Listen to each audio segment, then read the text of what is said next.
It also concerns us that your actions may have been motivated by your family's financial stake in this issue. Published reports show that your son-in-law co-founded a company called Panorama Education. We now know that that company publishes and sells critical race theory and so-called anti-racism materials to schools across the country. And it works with school districts nationwide to obtain and analyze data on students, often without consent.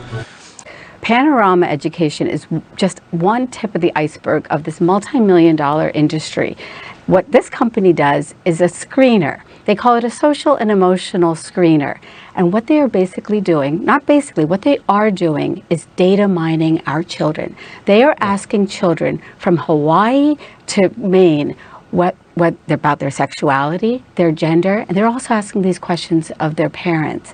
So what we did is we filed Freedom of Information Act requests across the country, and we ended up quantifying $20 million of contracts from companies around the school systems, and this is a scandal that everybody needs to pay attention to. So what has happened is that Merrick Garland's son-in-law, a young man, joined up with another young man at Yale University, and they came up with this idea that they were going to do psychometrics on our students in order to improve their academics performance. Yeah, right. There's no evidence base that this actually is effective, but what has happened is it's become a Trojan horse. So you all know this book. It's this critical race theory book. They say that it's taught in law schools, right?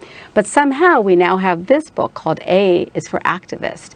And what has happened is they use these surveys and they use these multi-million-dollar contracts in order to bring in consultants that bring in the very divisive ideas of critical race theory, this thing called gender theory now, queer theory, and this is how they're radicalizing and indoctrinating our kids.